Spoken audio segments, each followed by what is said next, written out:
I've experienced a lot of dark shit in my life.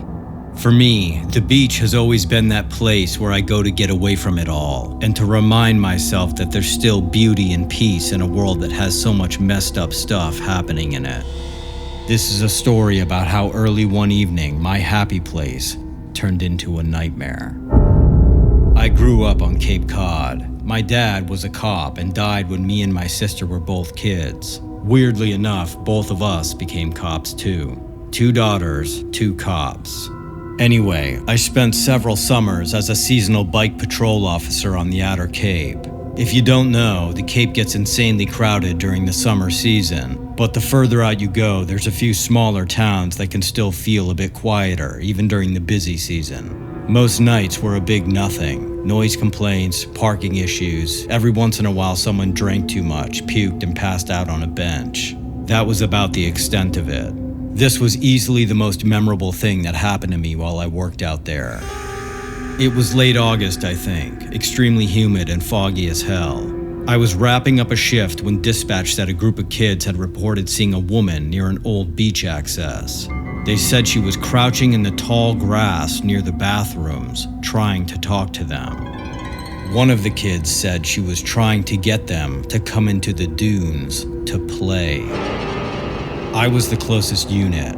It was also not like a high-stakes call, or so it sounded, so it seemed appropriate that I could likely handle it by myself on my bike. I said I'd swing by and check it out. I assumed it was probably someone who was high or confused, maybe just lost. It happens more than you might think. You get a surprising amount of transients near the beach later in the season. The road down to the beach cut off into a dirt path that ran parallel to the dunes.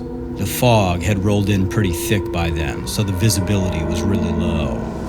You couldn't even see the ocean, even though you could hear it crashing right next to you. The beach lot was completely empty, not a single other person around. Just the glow of the bathroom lights and the haze of the setting sun unable to burn through the fog. I rode up slow and coasted to a stop near the bathrooms. They were still unlocked, as expected. I did a quick walkthrough, calling into the bathrooms and checking the stalls, but nobody was in either one. I remember coming back out and scanning the dunes and tall grass behind the building when I spotted what looked like a narrow trail that appeared to have been trampled recently. I radioed in and told dispatch I was on scene. They asked if I needed backup. I told them not yet, that I was just checking things out. Then I started onto the grass trail. The trail dipped behind the dunes and into a patch of taller beach grass. Visibility was already terrible, but it dropped fast. I could only see maybe 5 to 10 feet ahead of me. Everything beyond that just bled into the fog. About 30 or 40 feet in, I found what looked like a little camp. Not a fire pit or tent or anything, just a mess of stuff laid out under a collapsed beach umbrella.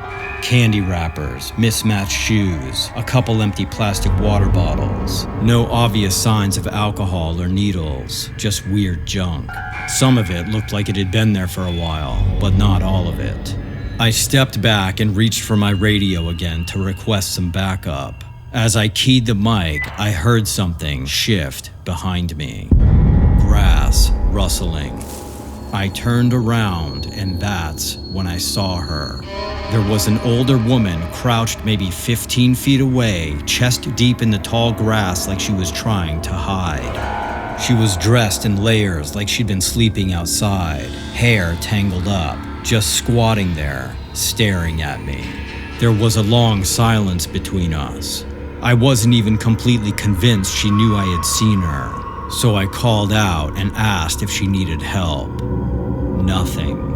Then she lifted one hand and pointed. I didn't understand what she meant by it. She didn't speak, just kept pointing at me. And then she lost it. She started flailing around and making this like wailing sound. It wasn't words, just high-pitched, panicked noise. She started stomping around in circles and then would suddenly stop and talk to no one like she was in the middle of an argument with somebody who wasn't even there. I backed up, turned around, and ran back down the path toward my bike. In the process, I got completely turned around for a second because of how thick the fog had gotten. But eventually, I got myself back on the path, found my bike, and called it in. Another cruiser eventually showed up. A couple officers went into the grass with flashlights and found her about 10 minutes later. She'd calmed down and was just wandering around, barefoot, mumbling to herself. It turned out she'd gone missing from a senior memory care unit 2 towns over. Had walked almost 4 miles. They said she had late-stage dementia. I guess she told them repeatedly that she was looking for her daughters. She said she was supposed to meet them at the beach. I guess in her head it all made sense. I've dealt with a lot on that job, but something about that incident in particular and the way she looked at me in the grass, completely silent and probably scared, it just bothers me. She had no idea what was real and what wasn't. It makes me sad, and knowing the explanation honestly makes it even more disturbing.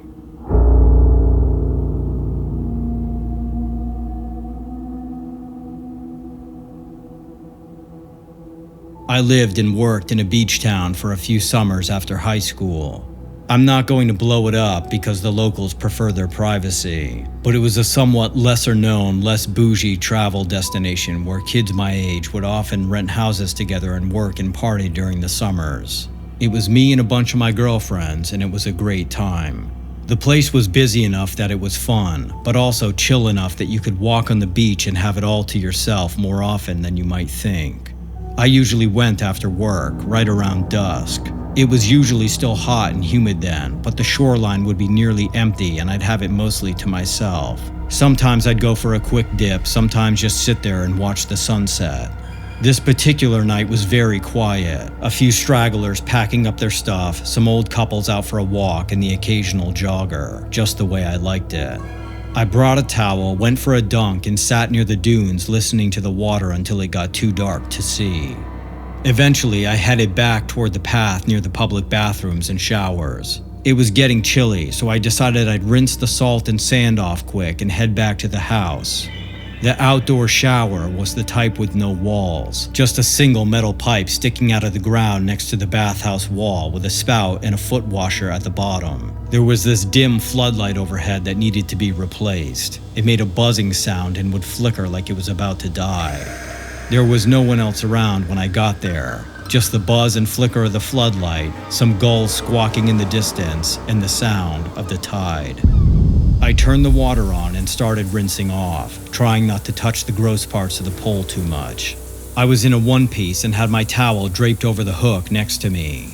I was half zoned out when I saw someone walk by. It was a guy, maybe 40s and plain looking, baseball cap pulled low. He passed by quick, walking toward the beach path, hands in his pockets, not looking at me.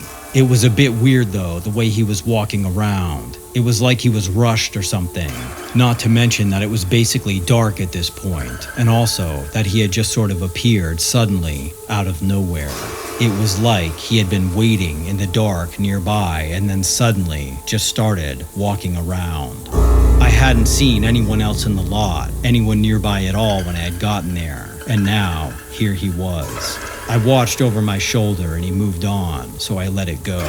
But less than a minute later, I turned around to rinse my back and saw him again, coming back the other way, and this time he glanced over.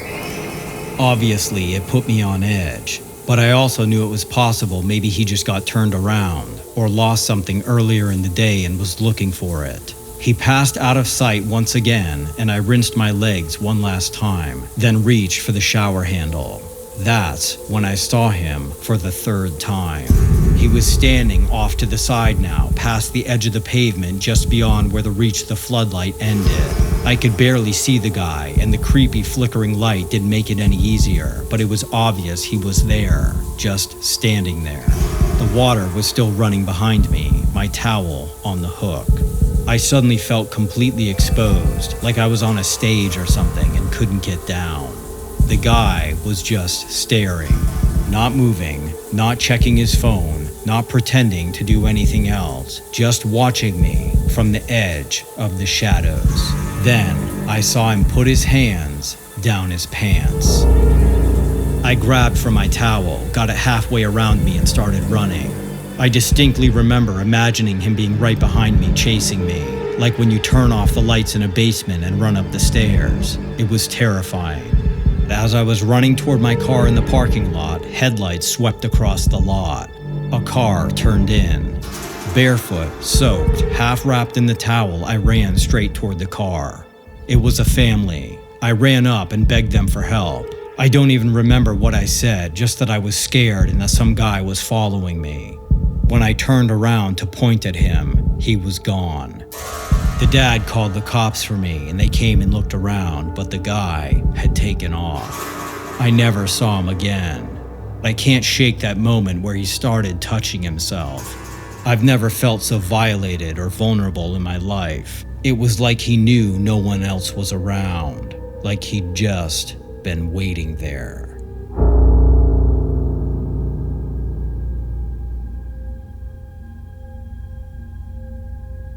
A friend of mine had to head out of town for a few days and asked if I could keep an eye on his boat while he was gone.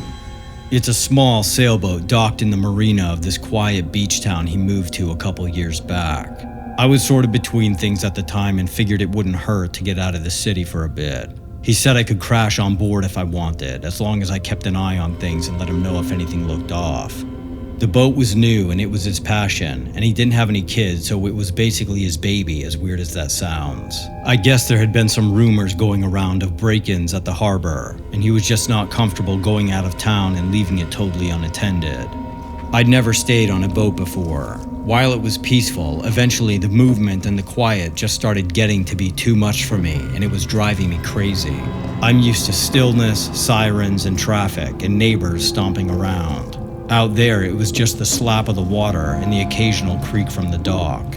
That first night, I tried to sleep, but I couldn't. I'm a light sleeper to begin with, and being on the water only made it worse. The boat would shift and knock, just enough to keep me half awake. Around 2 a.m., I just gave up. I decided I'd get some air, maybe have a smoke, and hit the marina bathroom. I threw on a hoodie and stepped out barefoot. The dock felt damp and cold, even though the air was humid. The fog was insanely thick. I'd never seen anything like it. It was creepy. I could only see 2 other boats on my way to the bathrooms. Everything else was swallowed up by the fog. Coming back outside from the echoey bathrooms, the silence felt even heavier. Just the water slapping around and this low horn out in the distance. I was maybe 5 slips away from my friend's boat, passing through the spill of one of the dock lights when I saw something. It was a shape leaning into the cockpit of a neighboring boat. No flashlight, no tools, just wearing a backpack, bent over like he was looking for something. I slowed down and stopped. I squinted, trying to make out what was going on. I couldn't tell what I was even looking at.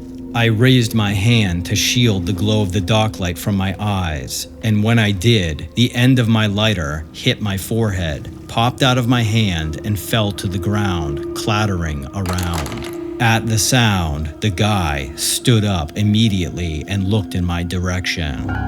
He was completely silhouetted in shadow, so I couldn't make out his face, but it didn't matter. We both now knew each other were there. Then, suddenly, he started moving around like he was trying to get off the boat in a rush. He would look down at where he was stepping, then back up directly toward me, and he had this urgent energy to him.